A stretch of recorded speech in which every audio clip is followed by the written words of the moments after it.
Hello everyone. I just finished meeting with a client and we were talking about some of the fitness goals, and she had reiterated to me that she just didn't feel like she had enough time in the day to do the things that she needed to do to maintain a healthy lifestyle. And she was very frustrated about it. So I'm sure that many of you can relate. I can relate to that. So what I asked her to do is just create like a T-chart. And on the right-hand side, I asked her to list all the things that she's currently doing that she wishes she didn't have to do. And on the left-hand side, I asked her to list all the things that she's not doing but she wishes she had time to do. And on the left-hand side were all the, of course, the family-related things: eat healthier, spend more time with the family, reduce money, exercise more. And then on the right-hand side, she had listed 5 things. I'm not going to go through that, but 2 of those 5 things were food and nutrition related. And one in particular kind of stood out. She said that she felt like that she spent a significant amount of time at the grocery store, and that caused a significant amount of stress in her life. She works full-time.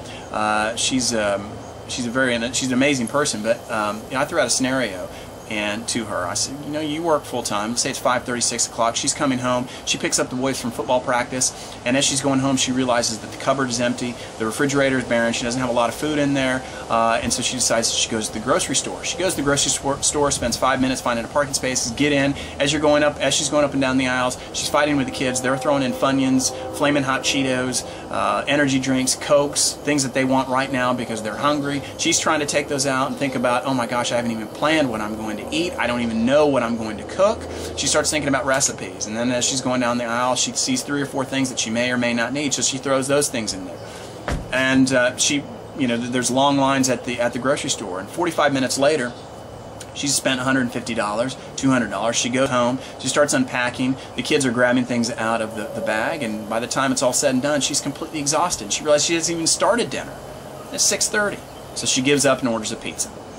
Now, how many of us have been there before? I know that I have. I asked her, I said, okay, so it sounds like that what's causing you the most grief or the most frustration is really something that's the most important, and it's centered around her groceries and eating and nutritional aspects of healthy living. She said yes. I said, so if there was a way that you could reduce all of that, or at least significantly modify that, would you do that? And she said, of course, I just don't know what to do. And as a business owner, if you think about those things, certainly you're going to do that in your business. If there are things that you're doing over and over again, you're going to find ways to reduce the cost. You're not going to waste money. But in our lifestyle, our healthy lifestyle, the things that tend to fall by the wayside are the things that really are the most important: healthy eating, nutrition, exercise, fitness. Those are the things that are most important. We should try to find ways to spend more time doing that. So today I'm just got a couple of tips. First one is they're actually 2 books, I think, great. The first one I recommend is this Eat Clean Diet. If you get a chance, pick this up. There's a lot of great recipes in there. The drawback on this is that you have to know how to cook. And the recipes are fairly complicated, but they're all great. And the next one is this $5 Dinner Mom Cookbook. Yes, I like this. This reminds me, I grew up in the 70s. My mom used to throw things together, and I'm surprised that I ate them.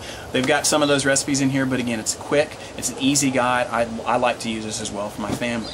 But if you want something additionally, send me a note. I've got a list of 10 things that you can do to improve your healthy lifestyle and eating and reduce costs at the same time. Send me a note. Say, Jared, I'm interested in that. What can I do? And I'll be more than happy to forward that to you. If you like some of these information that I put out there, subscribe to this video channel, or you can send me a note on Facebook. Become a fan at Facebook of my Be It Fitness Freak fan page on Facebook. I appreciate your time, and I hope everybody has a great day. Thanks.